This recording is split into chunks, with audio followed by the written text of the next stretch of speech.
welcome back to Rolling Solo. My name is Adam Smith, and today I am very excited to be unboxing Descent: Legends of the Dark from Fantasy Flight Games. As you'll see on the top cover in the bottom right-hand corner, this is Act number 1. So there will certainly be more and additional content coming down the line. For those of you that have played Descent, the original version, and especially Descent 2nd Edition, there'll be a number of you that are intrigued and interested in seeing what this version of Descent is going to add. It's also worth mentioning for those of you that are really attached to the 2nd edition and still love it, you can continue to enjoy that game inside the app. It's not going away, so there's no worry or panic if this one doesn't fit what you're looking for. But for those of you like me that played Descent 2nd edition, but as soon as Star Wars Imperial Assault landed, for me that completely replaced the 2nd edition of Descent, and I no longer really had much of an interest in exploring it beyond that, so I moved into Star Wars Imperial Assault and what it did inside the app for solo players that I think was much better.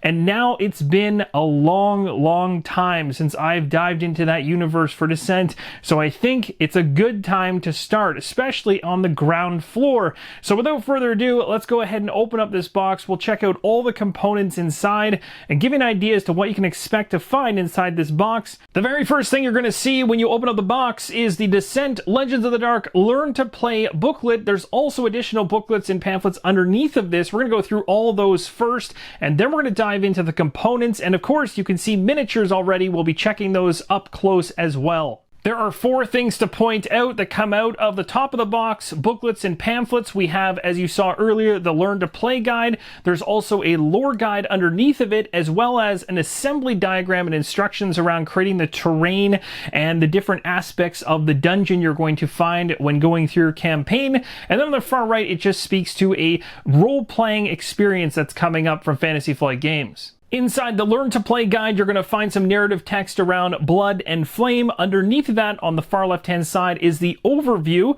So Legends of the Dark is a cooperative game for 1 to 4 players. The players assume the roles of heroes who oppose evil throughout an expansive campaign, improving their abilities, slaying foes, and exploring Terrinoth, and forging their own legend. Each quest is part of the Blood and Flame campaign, during which the heroes attempt to complete a series of objectives before succumbing to either their injuries or the enemy's plans. As the heroes explore forbidden dungeons, dark forests, and ancient battlegrounds, they attempt to thwart the schemes of evil and gather power and experience. The hero's path is plagued with difficult choices that, by the end of the campaign, may transform the fate of Terrinoth. It's worth mentioning that this game is driven by an app, so you're going to have to download the free Descent: Legends of the Dark app in order to enjoy this experience. And as you saw earlier, there is assembly instructions included in the box. We'll take a quick look at it in a little bit, but you'll see mentioned here that you need to go ahead and assemble some things before playing your first game. Now, what's really awesome about the Learn to Play is it's going to handhold you and walk you through the learning experience, and that's exactly how the rules are going to be structured inside this booklet, as mentioned in that rules section. On the right-hand side, you're going to find a list of all the components found inside the box to be sure that you have everything and know what everything is. The Learn to Play guide then moves into fundamental concepts around heroes, weapon and attack cards, flipping cards, how the app integrates, enemies, and then heads directly into the setup where it takes things one step at a time. It also touches on playing a quest, how things work in terms of the phases. We have a hero phase and a darkness phase. This details the hero phase, which continues on through the following pages. It's also worth mentioning that there is an amazing integration inside of the app, which I love, because one thing about dungeon crawlers that always bother me is having to deal with line of sight issues, and that is now integrated inside the app, so you can actually check whether you have line of sight without having to use any kind of laser pointer or counting spaces or just keeping track of that information in general. The booklet also gives you a full example around how a hero attack works on the left-hand side, and then moves into exploring and readying.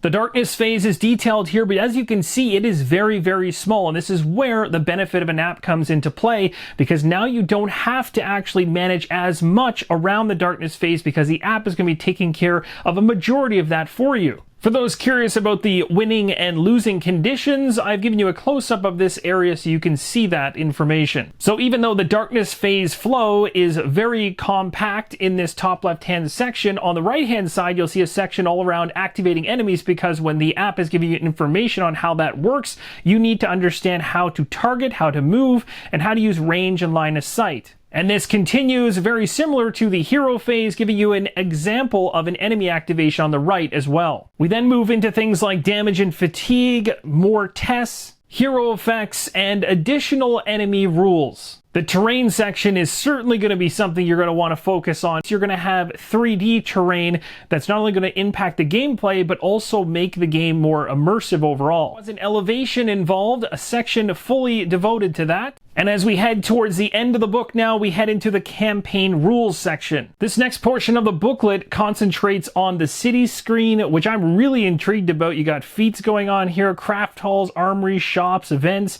There's a campaign map here on the right, all around preparing yourself as you go on these quests. And the last couple of pages are for clarifications around the cards and conditions, and on the right, of course, the credits, and that covers the Learn to Play guide. It's really awesome, thank you. Serenity thinks that the quick reference guide on the back of the book is really handy, goes over the round structure, actions, icons, keywords, and everything else. Thought I would throw her in here, seeing as for the first time in a long time she's actually up at the exact same time as I'm recording here. But yes, this is always really handy, especially when you're learning to play a brand new game. Yes, it is. The next booklet inside the box is the lore guide. This booklet is filled front to back with lore inside that you can read in order to get a better appreciation of the universe that you're playing in. And it breaks down many of the different types of characters you're going to run into inside this game, like humans, elves, dwarves, catfolk, and dragon hybrids. And finally, on the back of the booklet, we have a world map. Here's a closer look at the descent assembly diagrams. Again, you're going to be building things like arches, you're going to have wells, tables, cauldrons, all kinds of different things to put together, and this will keep you in line as you do so. Opening it up further, you can get a better appreciation for all the different types of 3D terrain that you're going to be putting together. We end things off with the health dial assembly, short and large columns, and a centurion hybrid assembly. The next tray worth of content inside the box is a bunch of miniatures. Let's take a look at all the unique sculpts one at a time.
With those two trays out of the way, underneath the larger tray is another tray of miniatures. We'll go through each of the unique sculpts in this one as well.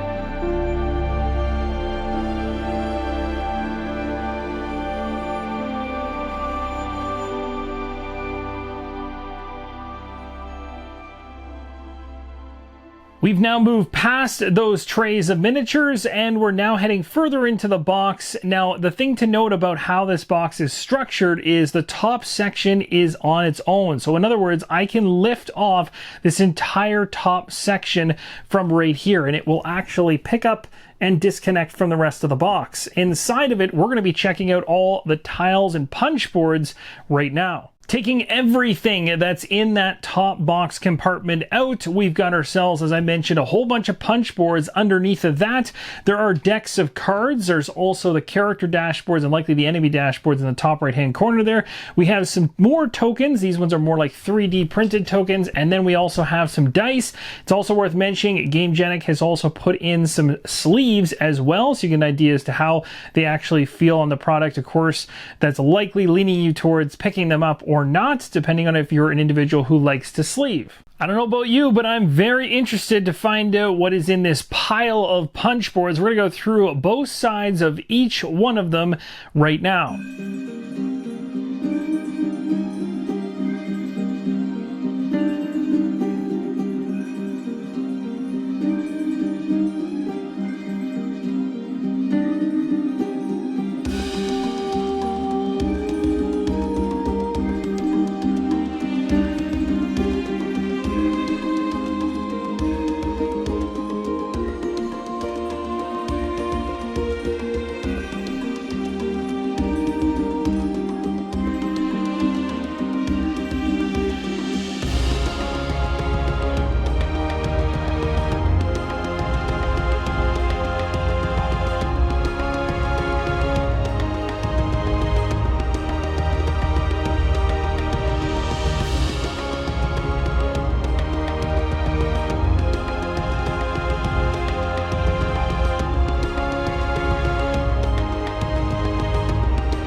And now let's shift our focus over to some more game components and the cards up close.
That completes the entire look at everything that comes inside the box. The lower portion of this box is going to be able to house everything that is assembled from this core game. So they give you this space at the bottom of the box so that all of that 3D terrain as well as other game components can be stored here. And that, my friends, is going to wrap up this unboxing of Descent Legends of the Dark from Fantasy Flight Games. As you can see in the bottom right-hand corner of the cover, it states Act Number 1, as I mentioned earlier on. So definitely expect, if 2.0 or Descent 2nd Edition is anything to go by, there's definitely going to be a bunch of expansions and additional acts that are going to come out for this version of Descent. Really hope this helps you make an informed decision as to whether or not this is something you're going to be interested in. And stay tuned to the channel, as I'll absolutely be covering this in the near future. Thank you guys so much for watching, and as always, keep on rolling solo.